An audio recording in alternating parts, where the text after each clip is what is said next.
Curiositats TV presenta Energías y Misterios. 5, 4, 3, 2, 1. Empezamos este programa. Bienvenidos amigos, bienvenidos a Energías y Misterios. Una noche más aquí en el programa de Radio Espi en el 107.2 de la FM.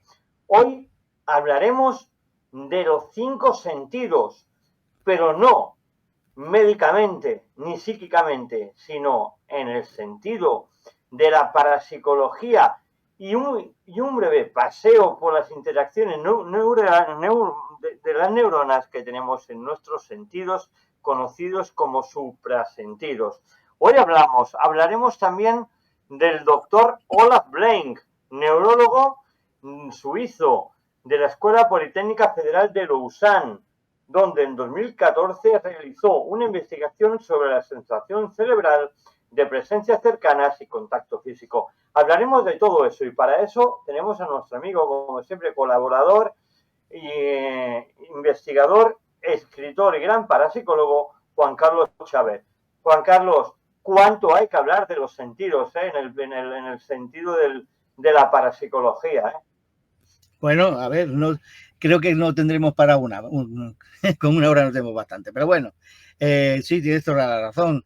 Hoy hablaremos sobre todo estaremos centrados en el trabajo de 3 profesores en realidad, que no conociéndose al principio, pues desarrollaron al final un trabajo en conjunto que ha dado como resultado el descubrimiento a nivel científico de lo que son esos suprasentidos y esas capacidades humanas que desconocemos, pero que las llevamos encima de origen, ¿eh? O sea, son como elementos extras que en cierto momento cuando éramos pequeños a lo mejor era más natural utilizarlo, pero que con el tiempo pues quedan dormidos. Pero, por ejemplo, bueno, es verdad, es el profesor, vamos a hablar del profesor Olaf Blank, que ya digo, es un neurocientífico, es neuropsiquiatra en realidad, y este señor pues desarrolló, incluso máquinas ha desarrollado, unas máquinas para, bueno, y un desarrollo de experimentación para descubrir el funcionamiento de lo que denominamos la presencia fantasma. Sí. A todos nos ha pasado, seguro. Tú estás sentado en algún sitio, sí, y por alguna extraña razón, tú no estás viendo lo que está detrás, pero por alguna extraña razón te pasa el fenómeno este de notar que hay alguien cerca de ti. Que no te está a lo tuyo o detrás, sí. O detrás. Pero que, claro, ocurre, en el trabajo se descubrió que había 2 vertientes. Una era la realmente física, que es la imagen de la presencia de un compañero de trabajo, una persona, un familiar. A veces ocurre, ¿no? Y que te da una sensación a nivel físico como de algo que presiona incluso. Y entonces pues resulta que este tipo de trabajo pues lo desarrolló a partir de ciertas máquinas tecnológicas que desarrolló y de un equipo humano. O sea, que él quería demostrar hasta qué punto era un problema o un hecho que se producía solamente a nivel personal, o sea, a nivel de personas o de algún tipo de energía, o hasta qué punto también podía producirse por algún tipo de campo magnético generado por una máquina.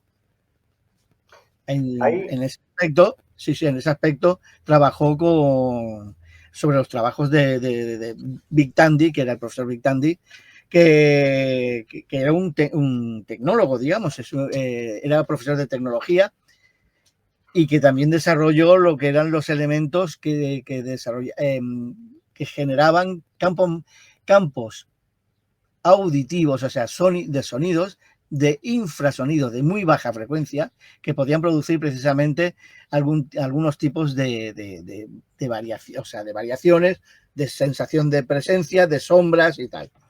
Bueno, pues esto, el profesor Olaf Blank, a partir de estos trabajos, pues desarrolló un experimento, este tipo de experimento. Y fue interesante porque descubrió que no era un porcentaje del que podríamos decir el 50 más 1, sino que había porcentaje, no lo tengo aquí, lástima que me he dejado el trabajo en cuestión, pero se encontró con la sorpresa de que ya de entrada se producía en más de un 60%, más del 61% de los casos estaban siendo catalogados como que eran positivos, no falsos positivos. Y entonces resulta que bueno, se sorprendió, desarrolló este tipo de máquina y con este tipo de máquina descubrió que también el porcentaje era también bastante interesante porque era superior al 52-53%, algo bastante alto. Sí, es Entonces, bastante alto, es bastante alto. sí, bueno, fue donde descubrió que ese tipo de presencia o de detección tenía que estar asociado a algún sentido que de los que tenemos o algo que no conocíamos. Y entonces, como neurólogo, pues hizo la experimentación la amplió con resonancias magnéticas a nivel cerebral con lo que eran los individuos del proyecto. Y entonces, bueno, pasó a descubrir que a nivel neurológico, en ciertas zonas de nuestro cerebro muy cercanas a otros sentidos, que son los sentidos normales, tacto y demás, pues habían zonas que se activaban y se desactivaban en relación a este tipo de experimentación. Y que en relación a la cantidad de neuronas que estaban interconectadas con los sentidos normales, tenías un porcentaje más alto o menos alto de resultados. Entonces, bueno, pues lo que descubrió es que, bueno, había pues como 5 o 6 suprasentidos y todos asociados en realidad a campos magnéticos. Y es bastante interesante porque, bueno, gracias a también los trabajos de Jason Braithwaite, el profesor Jason Braithwaite, pues resulta que se descubrió y se ha descubierto, se ha dado por hecho que el ser humano, el cuerpo humano, y de los animales también, a ver, no somos únicos, ¿eh? Pero bueno, Sí, no. Los animales son más sensitivos que nosotros. Todavía más. Entonces ha descubierto que el ser humano, a nivel superficial, donde nosotros tenemos la piel, que es el tacto, el sentido del tacto, pues descubrió que las células generaban o absorbían campos magnéticos de muy baja frecuencia. Descubrió que había un campo magnético tanto hacia afuera como hacia adentro, o sea, que era emisor y receptor, que estaba asociado precisamente a este tipo a estas células y que había 3 tipos de células y que existen 3 tipos de células que lo que daban era una capacidad de campo magnético que se llamaba le dio el nombre, campo magnético cercano, medio y lejano. El lejano es más allá de 1 metro a nuestro alrededor. Y entonces ha empezado a descubrir o dar explicación a esas veces, todos también lo hemos sentido, que te sientas en un autobús, un transporte público, se sienta alguien a tu lado o hay alguien sentado a tu lado, tú no lo conoces de nada, es un pasajero, es una persona. Sí, sí. Pero hay veces que te cae bien y hay veces que ya de entrada como que te cambiarías de sitio, ¿no? Porque no te gusta y no huele mal. Sí, dime. Te contaré 2 casos personales. Pues sí. Uno, que se podría considerar como una pareidolia colectiva, lo que pasa que fue muy raro a nivel personal. Yo en estos temas, sabes que siempre investigo desde el agnosticismo, o sea, Sí.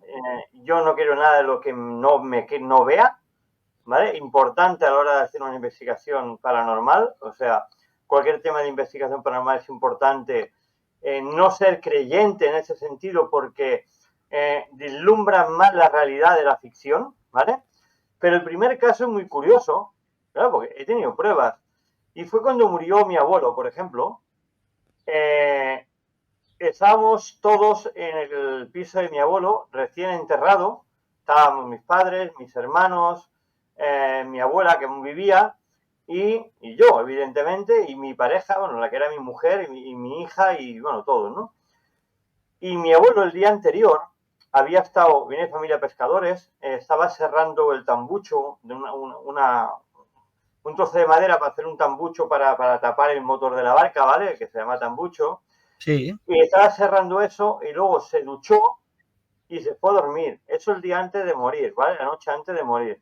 Y estábamos en el comedor todos y empecemos a escuchar el serrucho, todos, ¿eh? O sea, todos. O sea, nadie sabía. Lo teníamos en la mente, pero es que lo escuchemos. El Sí. serrucho, los pasos al baño, escuchemos el agua de la ducha y los pasos a la habitación. Y ahí no había nadie. No había absolutamente nadie. Nos quedamos todos blancos. Puede ser una histeria colectiva, porque todos sabíamos que esos pasos los había hecho. Pero es que lo bueno que realmente murió el día después.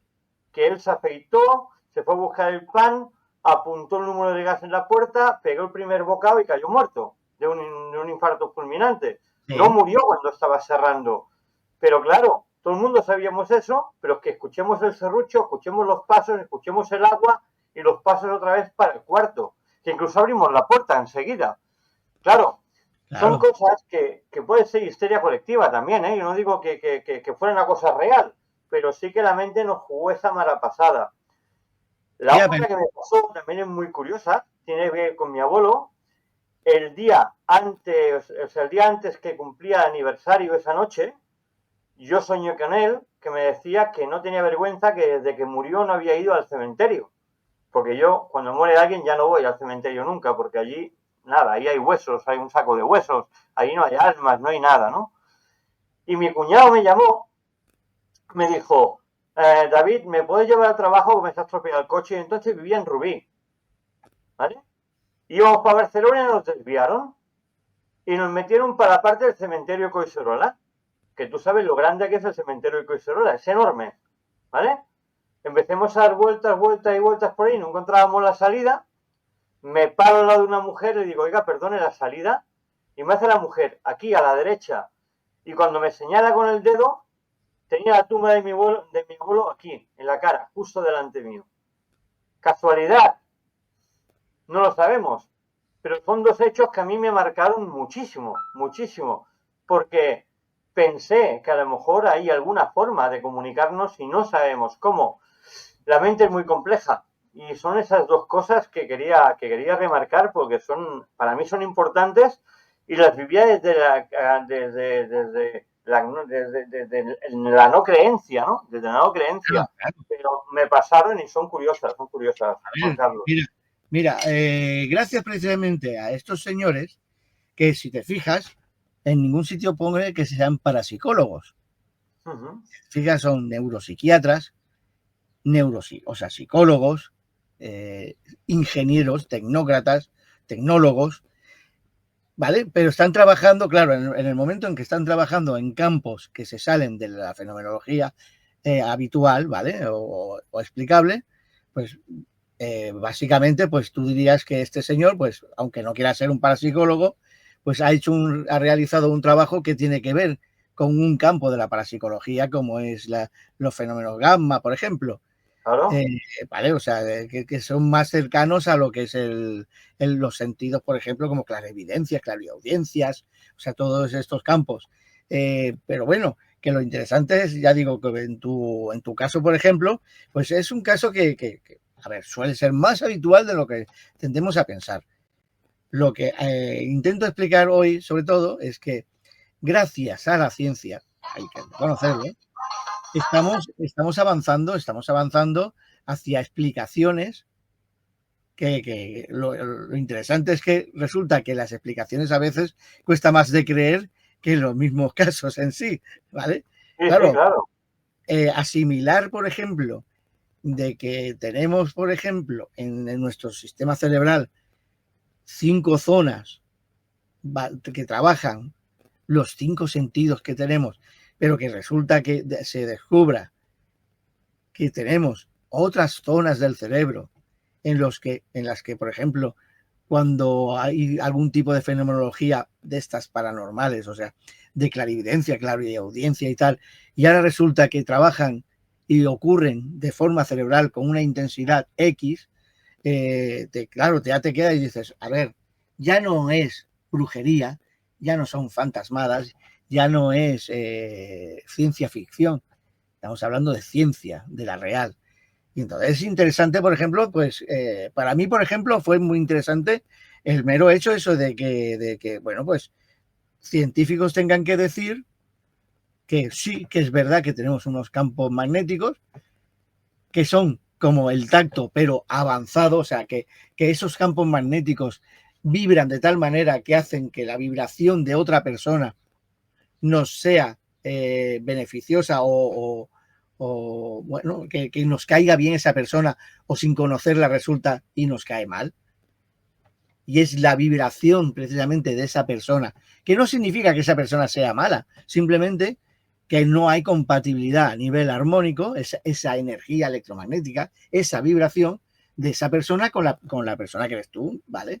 Y es muy interesante que precisamente eso. Bueno, cuando estuve trabajando el tema, la primera vez ya me tuve que reír un poco porque digo, es interesante que todas las escuelas iniciáticas clásicas antiguas, desde el budismo y demás, que siempre te están explicando lo de las energías que envuelven, lo de expandir la energía, de notar la paz, ¿no? Expandir la armonía, la paz, no sé qué, no sé cuánto. Y digo, es gracioso que la ciencia ahora le llame campos electromagnéticos de cercanos, medianos y lejanos del cuerpo humano, cuando antes se llamaba aura, ¿no? Pero bueno, vale. Estos señores, pues claro, no van a bajarse del burro y nos van a decir, no, porque el campo magnético en relación al aura no tiene tanto que ver. Bueno, no tiene tanto que ver. Básicamente, si tú te explicas, por ejemplo, el funcionamiento del aura, tú cuando te explican en un ejercicio expandir el aura para poder notar todas las presencias que tienes a tu alrededor, tus compañeros y tal, ¿qué estás haciendo? Tú lo llamarás aura, pero en realidad estás expandiendo un campo magnético. Magnético de energía. ¿Vale? Con lo cual es muy interesante precisamente eso, que la ciencia y digamos, y el esoterismo, por llamarlo de alguna manera, o el mundo místico o el mundo mágico, se vayan acercando. Al fin y al cabo, yo creo que en el trasfondo, todo esto es para precisamente generar o hacer algo de que es tan inexplicable, que era tan inexplicable, hacerlo más cercano. Porque así, de esta manera, por ejemplo, cuando una persona tiene ese tipo de voces, que es lo que hace una semana a lo mejor, bueno, sí, explicábamos, lo de la diferencia entre esas voces, ¿no? Lo de las voces, por ejemplo, por un problema psiquiátrico, que puede ser un problema psiquiátrico, que tiene un funcionamiento, una dinámica, sabemos perfectamente hoy en día la dinámica. O sea, un profesor o un psiquiatra o un psicólogo te va a decir claramente, te va a hacer un trabajo, un estudio, y te va a decir, bueno, pues esta persona, pues sí, realmente pues tiene un problema psiquiátrico de a lo mejor esquizofrenia, dobles personalidades y demás. O cuando llega un momento en que hace todo el estudio y no tiene explicación porque esa persona teóricamente está lo que se podría decir saludable, sana, a nivel mental. Y entonces, pero bueno, si le está ocurriendo, está oyendo esas voces, claro, ¿qué pasa? Que entonces entramos en otros campos. Antiguamente se hubiera quedado en que, bueno, hasta aquí hemos llegado y no podemos dar una explicación lógica, ¿no? Hoy en día, precisamente, y sobre todo gracias a las tecnologías, a las tomografías, a las resonancias magnéticas, o sea, todos estos aparatos, pues se está avanzando muchísimo. Y entonces, pues una persona, cuando se hace un estudio psiquiátrico o psicológico, cuando se elimina todo lo plausible, entonces pasas a intentar explicarlo por otros medios. Claro, ¿qué ocurre? Si esa persona sigue escuchando esas voces y pueden definir por medio de una resonancia y pueden definir de dónde surge, Entonces, por ejemplo, dicen alto. O sea, esas voces o esos sonidos que esta persona está escuchando, el oído está generando unas micro vibraciones, pero que van dirigidas a una parte del cerebro que no es exactamente la que define, la que funciona en el oído. Por ejemplo, pues yo tengo aquí digamos, unas fotografías que, bueno, nuestros compañeros de la radio no van a poder escuchar o saber porque estamos en antena, pero que simplemente es para guiarme y entonces explicar de que, por ejemplo, el de la audición, lo que estábamos hablando ahora mismo, ¿no? Pues tenemos la sección de auditiva, digamos, de la capacidad auditiva normal, pues resulta que está en una zona que está muy centrada, precisamente muy cerca además del bulbo raquídeo, ¿no? Está bastante protegida, es una de las partes más protegidas que hay. Y pues hay una zona muy entre, por ejemplo, el gusto, el tacto y la audición, o sea, y el oído, que son los tres sentidos normales, pues apegado, digamos, asociado o solapado con estas secciones del cerebro, descubrieron que había una sección que a la que le llaman en la sección por ahora de asociación, sección de capacitación asociativa de capacidades sensitivas. Aunque largo las palabras, es que están en inglés, es un rollo. Y entonces pues resulta que van asociadas pegadas, digamos, a los demás sentidos, ¿no? Como es el del tacto, es que sí, el gusto es que y tal. llama mucho la atención, Juan Carlos, que si tú coges un cerebro humano y lo laminas, la primera y segunda cosa que nos encontramos es la capacidad sensitiva. Luego Sí, viene el gusto, sí, en la misma línea viene el tacto y el oído y el olfato, sí. y por último, en la parte posterior del cerebro está la visión. La Y visión y las también hay capacidades algo de sensitivas. capacidades sensitivas. O sea, Sí, tenemos tres sitios en el cerebro que sí, tienen capacidad sensitiva. sí, sí, sí. Además, la parte, la que llama normalmente más la atención, por tanto, que nosotros pensaríamos que la capacidad sensitiva de la visión, por ejemplo, que aunque está asociada a la parte trasera del cerebro, pero termina recorriendo por sistema neuronal hasta el paleofrontal, ¿vale? A una sección también sensitiva, pero que va asociada precisamente a la imagen, a las imágenes que nosotros desarrollamos. Y entonces resulta que esa imagen que nosotros proyectamos mentalmente va a esa sección, y esa sección hace como un teatro, hace una especie de pantalla donde nosotros visualizamos lo que le llaman la visualización creativa. Bueno, se sabe perfectamente que ciertos artistas, no todos, pero grandes pintores y tal, vivan muy asociados a esa capacidad. ¿Por qué? Porque tenían una inmensa capacidad de poder plasmar lo que ellos veían en esta sección del cerebro. Eso es súper, ya digo, bastante interesante. Unas cosas, por ejemplo, que hoy en día sí que están estudiando, que es la hipersensibilidad auditiva. Hay personas, por ejemplo, que cantan o que se dedican precisamente al mundo de la música y de los sonidos y que tienen una capacidad, digamos, bastante molesta, que es la de poder captar incluso cromas de sonido. Las cromas de sonido es como, por ejemplo, más allá del milímetro, o sea, variaciones terribles. Claro, para ellos, por ejemplo, el escuchar una canción o una música tocada, por ejemplo, una orquesta, para ellos puede ser terrible. Porque mientras que en nuestro oído, por ejemplo, escuchamos y decimos, qué bien suena esta orquesta, la novena de Beethoven la está clavando. Para nosotros será perfecta.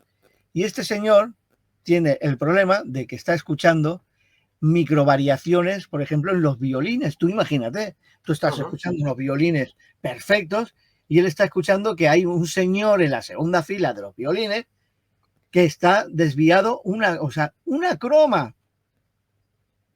O sea, Claro, esa pero pasa esto tiene que ver con las ondas claro, sonoras. claro, Por ejemplo, la gente eh, que inventa cosas en el sentido de que para mejorar, hablo de escritores, hablo de sí, sí, creadores, sí, creativos, usan mucho las ondas alfa y las ondas teta, sí, sí, porque son ondas de relajación, imaginación y de sueños diurnos, y sí, la sí, teta, por ejemplo, es de meditación, de flujo de ideas y el enlace inconsciente con nuestro cerebro. Entonces, correcto. estos dos tipos de ondas, para gente creativa, escritores y gente que se dedica a la comunicación, son las que más usan en su cerebro y a lo mejor en otra persona pasan totalmente desapercibidas. Sí. Por eso, mira, por ejemplo, el profesor Olaf Blanc, por ejemplo, pues definió muy bien el tipo de variaciones que se están produciendo precisamente sobre este tipo de presencia. Pero es que Claro. tuvo que contactar con profesores como, ya digo, eh, el doctor Bruce Grayson, por ejemplo, con el, Uh-huh. con el doctor Peter Fenwick. Estos profesores en realidad, además es bastante interesante porque los tres tienen algo en común, que sus trabajos inicialmente se crearon para intentar dar explicación y desmontar la posibilidad paranormal de estos hechos, de estos fenómenos. Uh-huh. Y ellos mismos tuvieron bueno, es interesante porque, por ejemplo, el profesor Fenwick, bueno, trabajó sobre todo sobre las experiencias cercanas a la muerte, la naturaleza de la conciencia, ¿no? Pero él al principio, él en realidad lo que quería era hacer un trabajo para desmontar precisamente esto de las ECMs, porque era de los que al principio consideraba que era un problema, bueno, o era un hecho que se estaba produciendo en los últimos momentos a nivel neuroquímico en el cerebro, que estaba generando este tipo de visiones o fenómenos. Uh-huh. Bueno, pues, prácticamente el primer año de investigación y tuvo que cambiar totalmente la visión, digamos, del proyecto, por tanto que se le desmontó el tinglado, porque decía, a ver, es que no estoy demostrando nada de lo que yo quería y encima resulta que me está dejando más dudas sobre la veracidad precisamente de este tipo de fenómenos. Y empezó, al final ha estado trabajando muchos años precisamente el fenómeno este de las ECMs. Pero es que resulta que el profesor, por ejemplo, el Bruce Grayson, hizo un tanto de lo mismo, pero él hablaba precisamente también de los fenómenos, por ejemplo, que iban asociados a los campos magnéticos y tal. Y uno y otro, o sea, el profesor Bruce Grayson tuvo que llamar con su proyecto al profesor Peter Fenwick y decir, perdone, usted tal, ¿cómo lleva el proyecto? ¿No? Porque he leído unos preliminares y tal. Y al final tuvieron que empezar a trabajar juntos. Pero es que no Uh-huh. solo eso, resulta que Olaf Blanc, cuando empezó su proyecto, lo que quería dar era una explicación que fuera más asociada a los cambios de temperatura, Uh-huh. ¿vale? La capacidad de detectar cambios de temperatura a ciertas distancias en el ser humano. Claro, al principio ya se les desmontó porque no había una correlación clara, ¿no? Claro, cuando empezó a descubrir a nivel cerebral este tipo de funcionamientos, no tuvo más remedio que llamó al profesor Fenwick y al profesor Grayson, y entre los Uh-huh. tres empezaron a desarrollar, digamos, este tipo de principio, ¿no? De decir, a ver, Uh-huh. aquí se está produciendo una fenomenología a nivel neuronal que no esperábamos para nada, pero que están dando como un hecho de que hay unas capacidades que podríamos decir que son Uh-huh. físicas, o sea, como resultado físico, pero que su funcionamiento a nivel cerebral no están desarrolladas en los campos que serían los sentidos habituales. Con lo cual, son elementos que son posiblemente suprasentidos. Sobre esto, por ejemplo, luego estuvieron trabajando, bueno, han trabajado precisamente sobre lo que tú estabas comentando, lo de la importancia de las ondas. Y claro, ellos han visto que hay ciertos funcionamientos que se dan más en un, digamos, en un estado de conciencia que en otros. ¿Vale? Y entonces pues, resulta que si te fijas, volvemos a lo mismo. Volvemos entonces a darle la razón a todos los centros y a todas las creencias religiosas o filosóficas del pasado, como el budismo y tal. Cuando hablan de relajar la mente, el cuerpo y el espíritu, de crear una armonía, de bajar, por ejemplo, a ondas alfa, ¿no? De hacer el recorrido.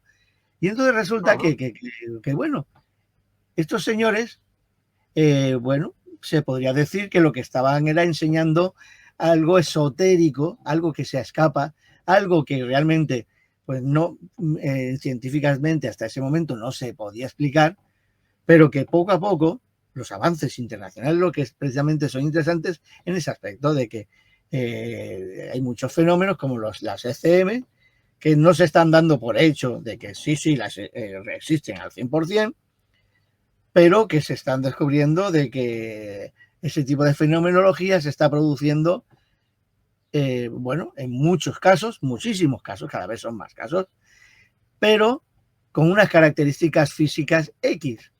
Claro, gracias, por ejemplo, a la tomografía, ya digo, y a las resonancias y tal, pues, por ejemplo, y a nivel neuroquímico, una de las cosas que descubrieron hace poco, hace relativamente pocos años, creo que 5 años, era que las ECM, o sea, las personas que entraban en una experiencia cercana a la muerte,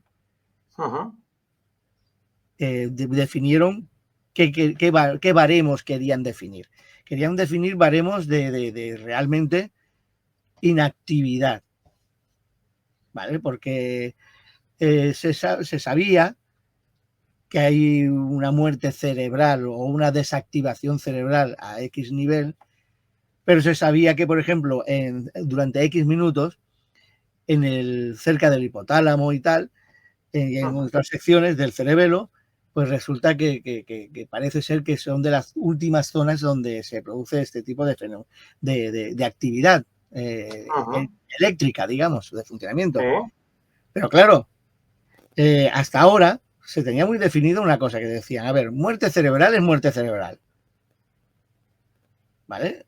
O sea, las neuronas, o sea, el famoso dicho de las neuronas, o sea, en el momento que hay una muerte cerebral, automáticamente las neuronas se van apagando y ya no se pueden encender. No se pueden encender, ¿por qué? Porque neuroquímicamente se ha producido un corte y ya no hay ese funcionamiento a nivel físico. Con lo cual, llega un momento y declaran la muerte física. Pero, ¿qué ocurre? Cuando, por ejemplo, una persona, tú la coges y la declaran clínicamente muerta, estás ahí, además, haciendo el informe, hora judicial de la muerte, 13:32, por poner un ejemplo, 13:32. Están ahí recogiendo los barcos, suelo decir yo, están recogiendo y de buena primera pega una exhalación o un movimiento y se dan la vuelta y esa persona, coño, se está moviendo. Lo vuelven a activar pero ¿qué es lo interesante? Si hay muerte física a nivel neuronal, hasta ahora decían que las neuronas que se apagan no se enciende. ¿Vale? Pero ¿qué ocurre? Esa persona resulta que ha estado a lo mejor 8, 12 minutos fallecido mientras hacen el informe y vuelve sin secuelas. O con muy pocas secuelas que podrían denominarse secuelas de índole físico secundario, ¿vale? Que son, por ejemplo, algún tipo de problemas de movimiento, que luego necesites rehabilitación, pero el sistema cognitivo funciona perfectamente. A ver, entonces, ¿qué está pasando aquí? ¿Vale? Eso es hasta ahí han llegado los profesores y los investigadores para definir lo que es una ECM. O sea, ese algo que no debería estar ocurriendo. Entonces, hasta ahora, por ejemplo, pues, claro, dices, a ver, esta persona no me puede decir que él estaba a una altura de la habitación, o sea, del quirófano, que yo he sacado un boli, por ejemplo, del bolsillo en lugar de, o sea, porque dices, no, de la solapa, no, usted sacó un bolígrafo del bolsillo derecho, de la bata, ¿no? O sea, de la bata de médico. Y te quedes, digas, a ver, si esa persona estaba clínicamente muerta, o sea, su actividad cerebral cero, ese señor no ha podido tener una visión remota. ¿Por qué? Claro. Porque si hay una visión remota, ya entonces estamos con un problema, porque tendremos que definir que sí que hay algo que tiene la capacidad de moverse en distintas situaciones, según qué situaciones, a un lugar, ya sea la habitación, porque claro, la mayoría de las ECMs se quedan en que han visto una luz, pero que no se han acercado, o sea, que han visto, por ejemplo, que lo estaban aporreando para reanimarlo, han hecho 1001 y no han conseguido reanimarlo, han visto cómo firmaban su informe médico y han visto detalles que los médicos y enfermeros no han explicado a nadie. Movimientos o cosas. Mira, pues al enfermero se le cayó un bisturí. ¿Y cómo sabe que se le cayó un bisturí si este señor estaba muerto? Pues esto es todo lo que están trabajando precisamente este tipo de científicos, de profesores. Pero que, vuelvo a repetir, que todo a partir de intentar desmantelar la fenomenología paranormal. Y claro, se han ido encontrando con que no era una, sino una encima, o sea, una solapándose a la otra, de fenomenologías que se les escapaban, incluso en el método estadístico. Bueno, pues la historia está en que estos señores, pues ya digo, que han estado trabajando, y lo más interesante que han demostrado es que, pues eso, tenemos unos X sentidos, ya los conocíamos, y que tenemos el X sentidos, que hasta ahora, por ejemplo, pues mucha gente a lo mejor podríamos tener esa intuición de que algo hay.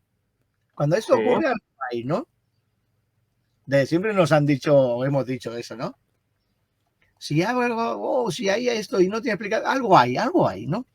Eso lo he dicho siempre. Sí, esa es la frase, ¿no?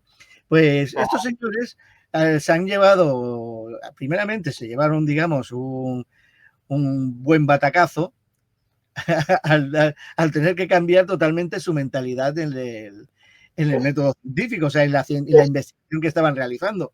Pero es como las megas, a ver las islas, ¿no? Pero yo no las veo.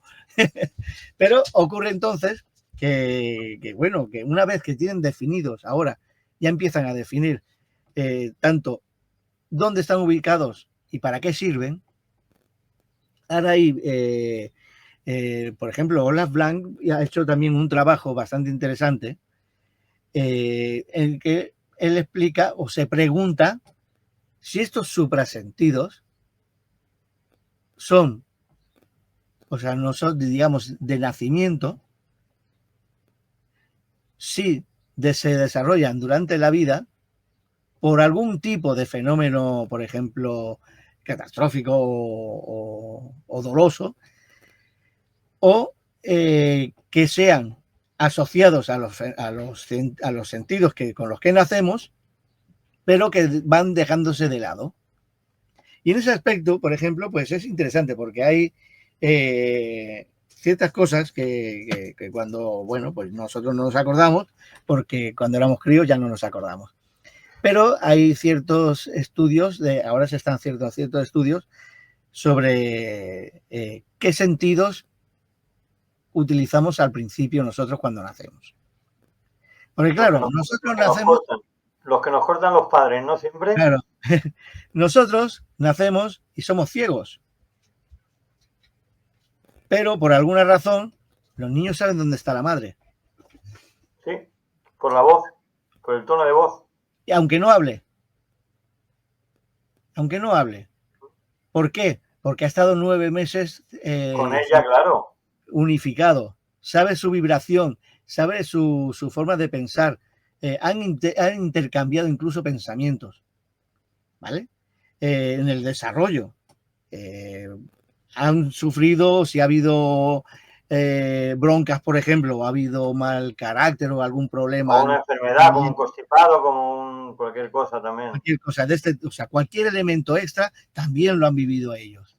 Entonces, cuando se nace, claro, no, o sea, la gente no se da cuenta, cortar el cordón umbilical, ¿no? A ver, la importancia que es eso, es cortar con todos esos elementos durante la conexión, con la conexión directa 9 meses.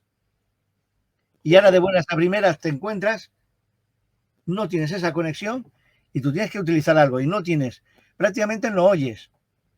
Porque, a ver, ¿de qué te sirve un oído si tú realmente durante 9 meses en realidad no lo has utilizado? ¿Puede ser que los recién nacidos tengan esa fase que se ha perdido en el ser humano, que es la telepatía? Claro. ¿Referente a la madre? Claro. A ver, cierto tipo de telepatía.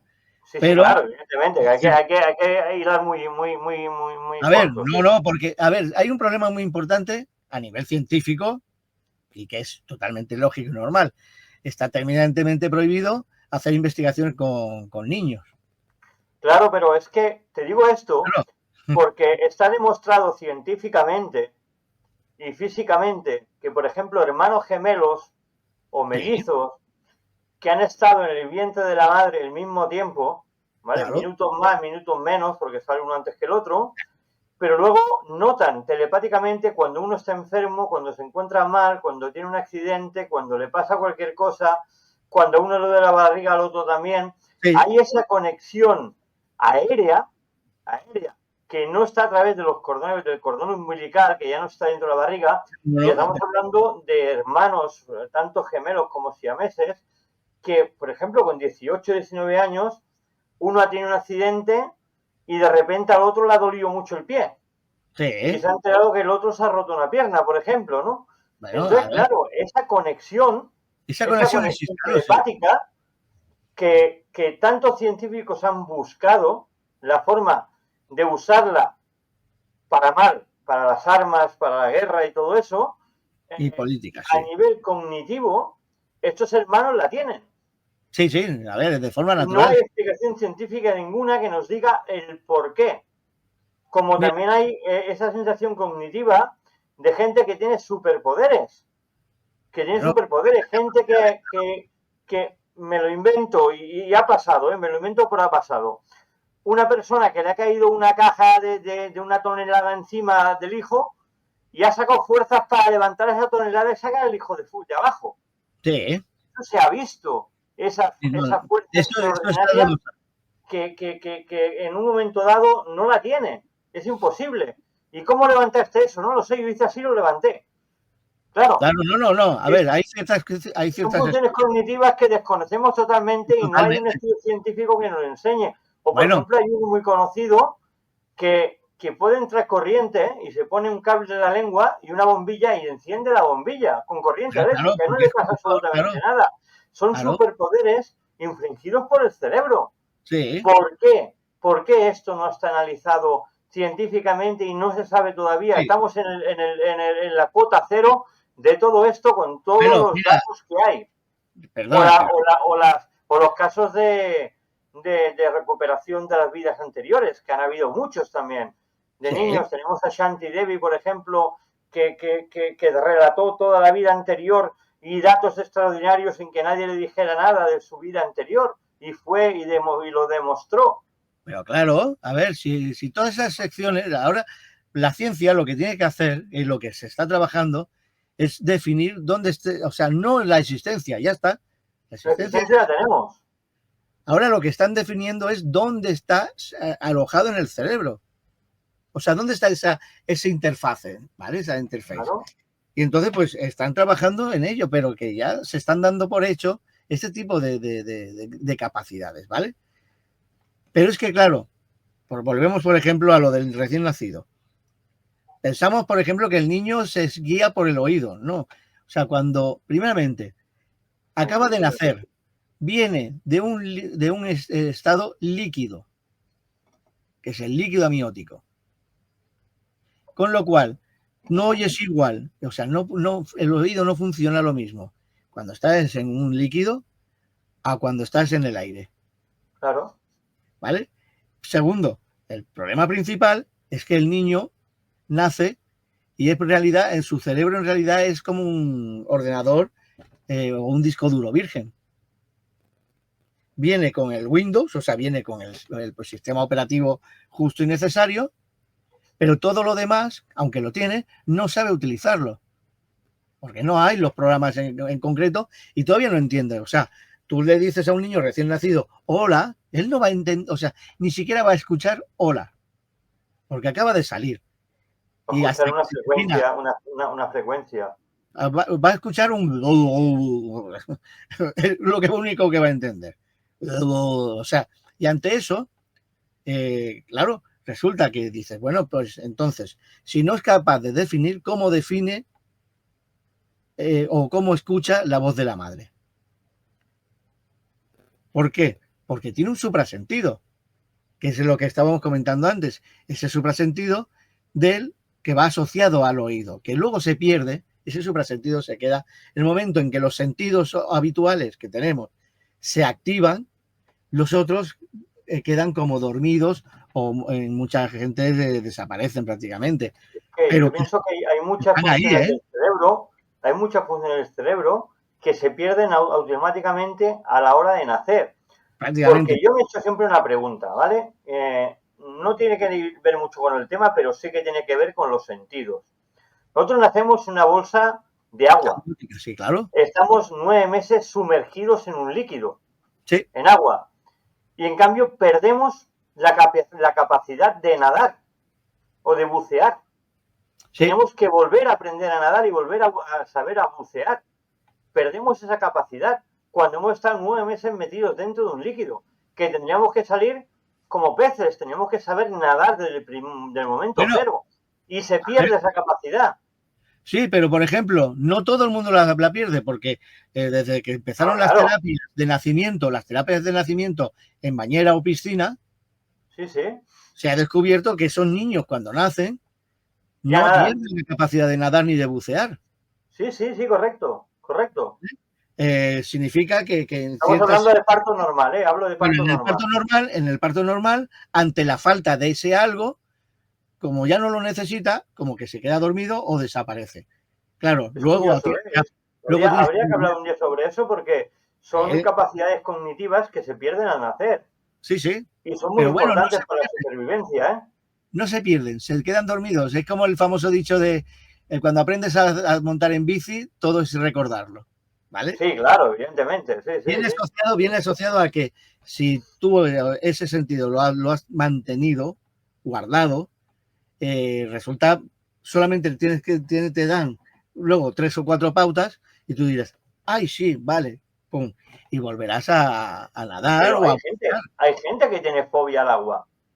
Y en cambio no están 9 meses dentro de un líquido. Sí, pero por ejemplo, a lo mejor ahí tendríamos que estudiar qué es lo que genera a esa persona la fobia al agua. Claro. Tendríamos que mirar porque a lo mejor es un aporte psicológico oculto desde la época del nacimiento. Sí, sí, sí, no, es un tema interesante, ¿eh? Es un tema interesante. Un evento traumático para él, que a lo mejor nadie de la familia, ni los médicos, ni los enfermeros se dieron cuenta. Pero que ha sido un elemento que ha sido traumático y eso ha quedado ahí grabado, ¿vale? O sea, y entonces, pues eso, claro, ahí sí que podríamos entrar en el trabajo o en psiquiatría o en psicología, de trabajar lo que es todos esos procesos hacia atrás, que es lo que trabajan hoy en día. Hoy en día algunos estudiosos hindús que creen en la reencarnación, estudiosos, gente que de universidad que creen en la reencarnación, porque en la India se cree en la reencarnación, sí. Dicen que esas fobias vienen porque en la otra vida seguramente hemos muerto en el agua o en un coche. Claro, es un tema también que habría que tocar también y abordar un día, porque es curioso, ¿eh? Claro, mira, un caso que conozco porque tiene que ver con la familia y todo, pero que es así, o sea, Es interesante porque, bueno, tú imagínate, hay una persona una familia que tienen una cría de 3 años, 4 años, y resulta que en el pozo de casa un accidente y se ahoga, se muere. Ahora resulta que al cabo de 1 año y medio, 2 años, nace en esa familia otra niña. Todo el mundo dice, es que es clavada a su hermana, es que es clavada a su hermana, es que no sé qué, mira los rasgos. Y ahora resulta que esa niña crece con una fobia brutal al agua, a los pozos y a meterse en el agua. Es tanto así que esa persona vivió toda su vida con una fobia que era, o sea, prefería ducharse, a bañarse, porque no soportaba que el agua subiera por encima por debajo de la nariz.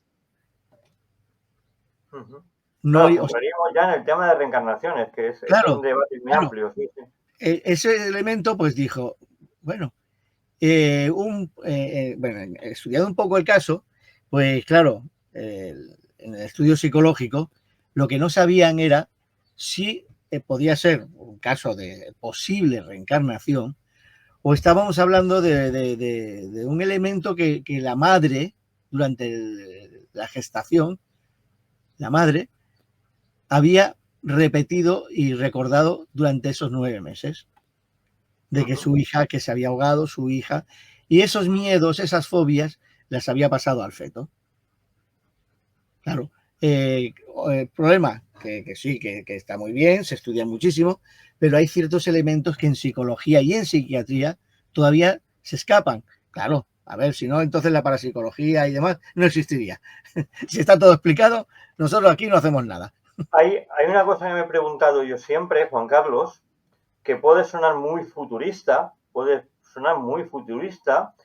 pero que no lo descarto en un futuro, es el cerebro funciona por ondas magnéticas y eléctricas, de inventar algún aparato. Por ejemplo, tenemos el casco de Dios, tenemos el casco de los sueños, que se pueden ver los sueños, ahora también se pueden ver en vídeo algunos tipos de sueños, se ha conseguido eso, de implantar algún chip en el cerebro para, a través de los impulsos eléctricos, grabarlo en un microchip, todo lo que podamos pasar desde el momento de que nos implanten este chip. No sé, suena mucho a ciencia ficción, pero mira, que no descarto que sea una cosa muy viable de aquí poquito tiempo. El problema es para evitar temas de Alzheimer y cosas de estas. Mira, ya se ha hecho eso de implantar pequeños chips y tal, y han salido fatal.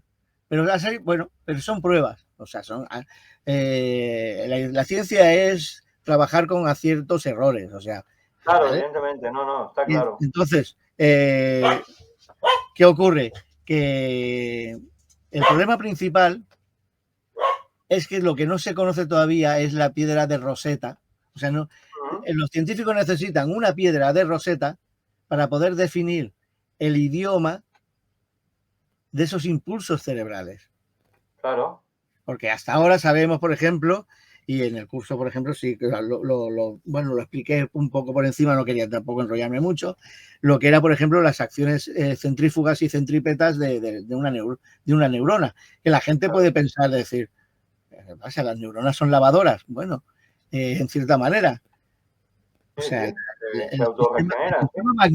sistema magnético, digamos, electromagnético de una neurona, de su actividad, tiene dos ritmos, por ejemplo. Y uno es con una velocidad centrífuga, ¿vale?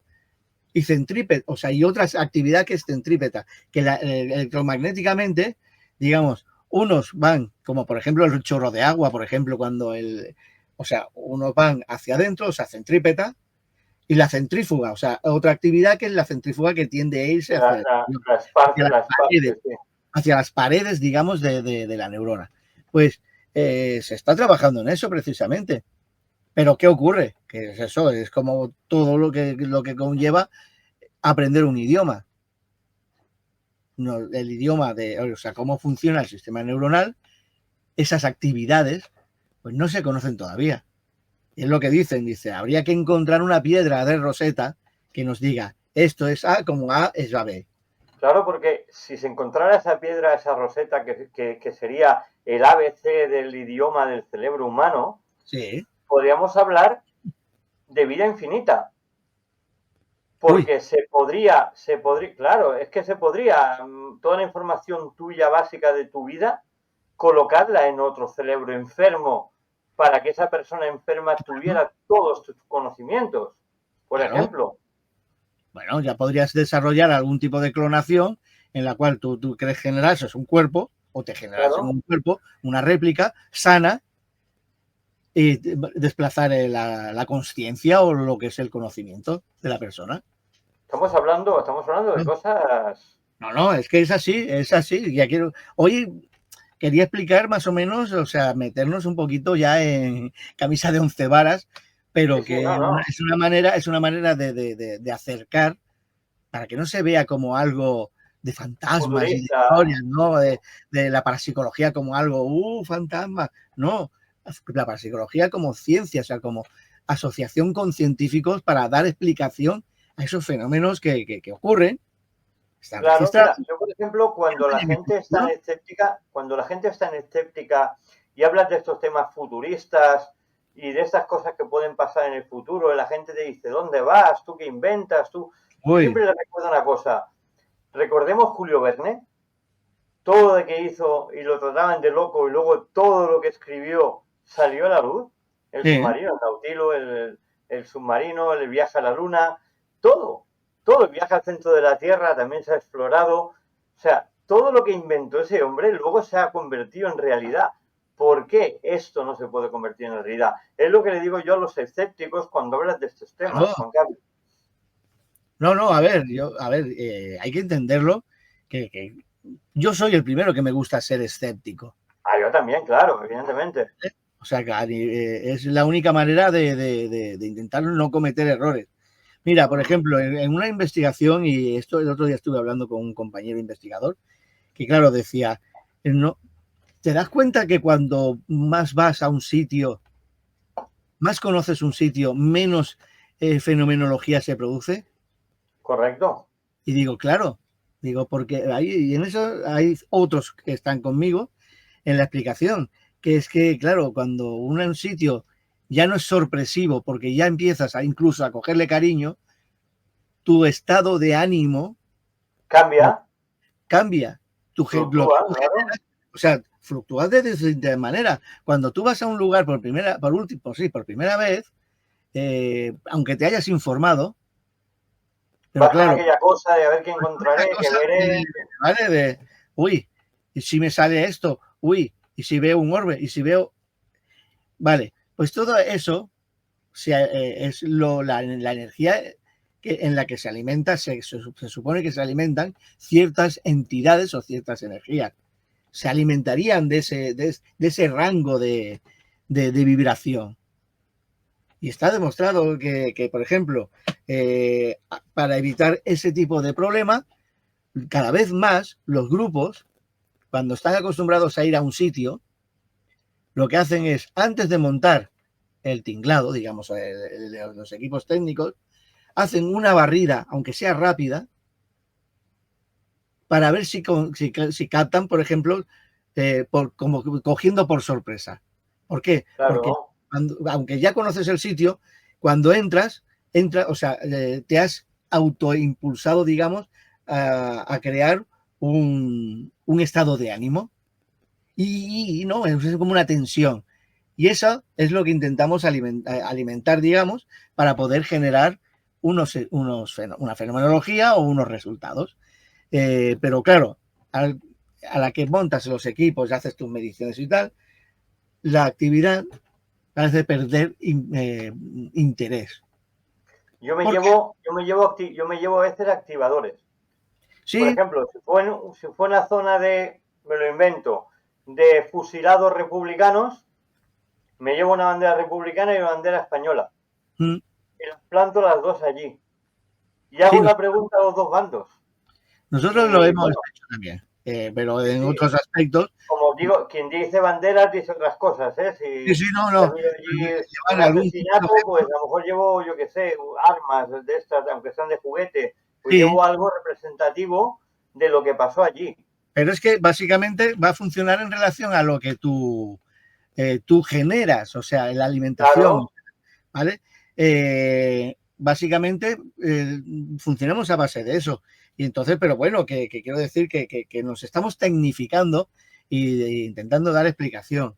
Y yo creo que con esto me parece que se nos acaba el tiempo de oro. se me acaba el tiempo. Es un debate súper interesante, súper largo, porque la mente humana, Uy, podríamos estar hablando no una hora, sino podemos estar hablando horas y horas y horas y horas de la mente humana y todas lo que deriva en ello, y tanto a nivel psiquiátrico, parapsicológico, psicológico, de empatía, sí, de telepatía, de ondas teta, alfa, tal, alfa, gamma, sí, delta, gamma. O sea, es terrible, es a nivel, y a nivel eléctrico es la máquina más sorprendente que hay, que no hay recambio. Es la única cosa del cuerpo que no hay recambio, porque tú te sí. cortas una pierna, un brazo, lo que sea, tienes recambio, pero el cerebro no tiene recambio, es lo más No, no, no, peligroso este que todavía no. hay para un ser humano.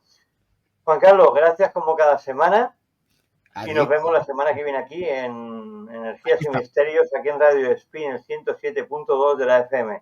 Y a todos ustedes los vemos la semana que viene aquí, en este programa, con un servidor, David Flor, y nuestro amigo, escritor y parapsicólogo, Juan Carlos Chávez. Hasta la semana que viene, amigos. Hasta luego. Si te ha gustado este contenido, búscanos en todas las redes sociales por nuestro nombre. Y si realmente quieres ver el contenido al completo, puedes buscarnos en la plataforma de YouTube por Curiositats TV. No olvides suscribirte y darle a la campanita. Es totalmente gratis y podrás disfrutar de todos nuestros programas. Hasta luego.